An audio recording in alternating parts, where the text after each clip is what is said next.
Hello, I'm Cressida and I'm reading chapter 4 of How to Be a Pirate, the second in the How to Train a Dragon series. Chapter 4 is called Whose Coffin Is This Anyway? The boys all crowded round the box, forgetting in their curiosity about their narrow escape from drowning. It's a coffin, sir. Yes, I can see that. Thank you, Warthog, snapped Gabba the Belch. The question is, whose coffin is it? The answer was written right underneath the words, "Do not open this coffin," in letters scratched out with some kind of dagger and stained with something that might once have been blood. Cursed be he who disturbs the remains of Grimbeard the Ghastly, the greatest pirate who ever struck terror into the inner isles. Hiccup felt a cold, clammy shiver run down his back, and he suddenly knew that something really bad was going to happen. Grimbeard the Ghastly had been Hiccup's own great-great-grandfather. The lost treasure of Grimbeard the Ghastly was a popular hooligan saga. It told of how Grimbeard had won a glorious treasure through his brilliance at piracy and sword fighting, a treasure that included his famous sword, the Stormblade. That is the Stormblade. Now, it's a really fancy sword, and do you see, look, it's got a pommel a bit like a little Viking. It was the greatest Viking sword ever. But after 20 years of glorious rule, Grimbeard had disappeared on a mysterious quest, and neither he nor the treasure had ever been seen again. But now here, out of the blue, 100 years later, his coffin had appeared back on the shores of Berg. It was spooky. Ooh, chattered Warthog in excitement. Do you think there might be treasure in there, sir? Can we open it, sir? Please, sir, can we open it? All the other boys joined in the clamour, except for Hiccup. Hiccup knew that Grimbeard had been the ultimate in pirateness, the greediest, grisliest, goriest Viking who had ever sailed and slew and farted his way across the northern seas. Treasure or no treasure, if a man like Grimbeard the Ghastly was telling you not to mess with his coffin, it was Hiccup's personal opinion that you really ought to listen. Even if he had been dead for 100 years, particularly if he had been dead for 100 years. Right, said Gobber, just as excited as everybody else. We're going to have to forget about the advanced rudiry lesson. This is an important discovery, and I think we should take it straight to Stoic the Vast and the Council of Elders. Bearhug, Snotlout, Warthog, Clueless, pick it up and carry it back to the hooligan village. The boys hauled the coffin onto their shoulders. Don't just hang about shivering, you lazy lugfish, Gobbo bellowed crazily. This is pirate training, not a holiday with your mother on the mainland. Quick march, 1, 2, 1, 2, 1, 2. He set off at a brisk trot towards the hooligan village. The boys sighed and began to stumble after him. Snotlout and Dog's Breath the Durbrain sauntered over to Hiccup, who was sitting trying to catch his breath on a large rock, shivering violently. Yeah, shame that Dog's Breath was interrupted, sneered Snotlout, just when things were getting interesting. Don't you think, caused Dog's Breath? Yeah, grinned Dog's Breath the Durbrain. I reckon, said Snotlout thoughtfully to the remaining boys, that Hiccup must be the most pathetic sword fighter I have ever seen.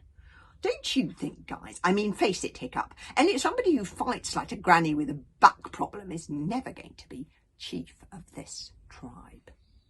Oh, and so who is going to be chief of this tribe if Hiccup isn't? Said Fishlegs, still lying spread-eagled on the sand in the exact position where he'd fallen off the coffin. Let me guess, you, I suppose.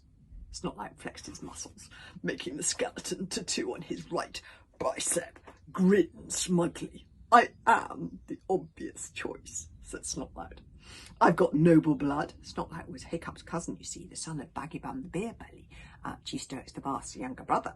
Charisma, good looks. Snotlout stroked the rather unpleasant little straggly hairs on his upper lip that he was trying to grow into a moustache. And I'm brilliant at absolutely everything. Unfortunately, this was true. Snotlout was a natural at mindless violence, superb at advanced rudery, and practically everything else, particularly sword fighting, says Snotlout, smugly drawing his sword from its scabbard. The other boys gulped. Wow, breathed Speederfist. The latest double-sided, extra-biting super sword. Curving in edges, silver point finish. Where did you get that from, Snotlout? This is the flash cut, boasted Snotlout, swishing the beautiful sword around so that everybody could get a good look. Makes that silly swift point scaremaker look a bit average, doesn't it, Hiccup? Let me show you how sword fighting should be done. This, sneered Snotlout, lunging athletically, is a perfect pointer. Hiccup dodged. And this is the destroyer's defence. Snotlout gave him a minor howl and brought the sword down over his head, stopping just before he cut Hiccup in half. And that, jeered Snotlout, slashing the flash cut expertly from side to side and then leaping forward suddenly, the sword ending up just inches away from Hiccup's heart. That is a Grimbeard's grapple. But I expect a loser like you, who couldn't even beat a 3-year-old in nappies, hasn't even heard of moves like that. Hiccup said nothing. That, dear cousin, sneered Snotlout, is how to sword fight. He put his sword back in its scabbard. Yup, he said, very pleased with himself. I'm a genius. I'm going to make the best chief this tribe has ever had. It's just a shame, said Fishleg, that your brain isn't as big as one of your nostrils.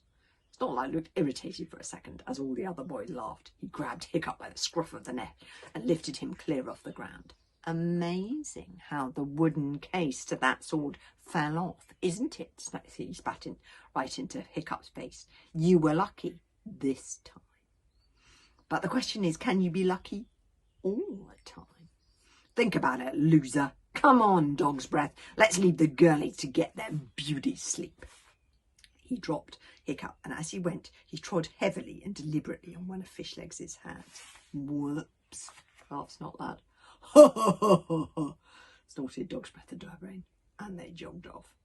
If Snotlout is ever chief of this tribe, I'm emigrating, said Fishleg, shaking his hand. You're right, Fishlegs, asked Hiccup with concern as he gazed down at Fishleg still lying flat on his back. Perfect, croaked Fishlegs, coughing up a bit more seawater. I do love an early morning swim, don't you? Oh, couldn't be better, really. How are you? Oh, how are you? Oh, couldn't be better, really, said Hiccup, bleakly, taking off one of his boots and pouring out a flood of seawater and a couple of small fish. There he is, shaking out his boot. My first day at pirate training, and I've already been humiliated by my pathetic sword fighting, beaten to a pulp, shipwrecked, and narrowly escaped death by drowning, and it isn't even 10 o'clock yet. Maybe it was the sword that was the problem, suggested Fishlegs kindly but untruthfully.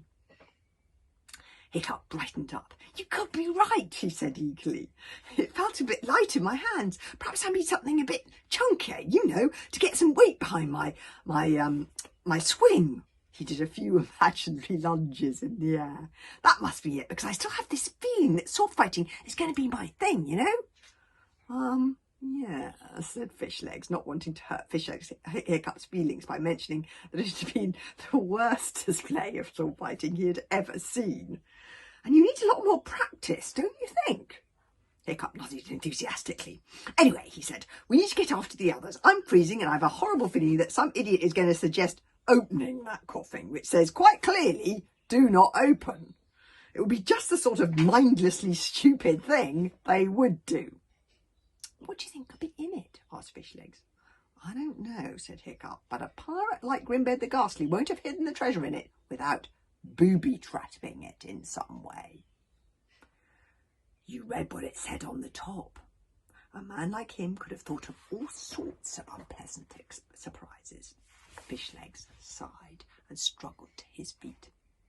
They set off slowly towards the hooligan village, Toothless hitching a ride on Hiccup's helmet. They wouldn't open it, would they? Worried Fishlegs. Surely they couldn't be that stupid.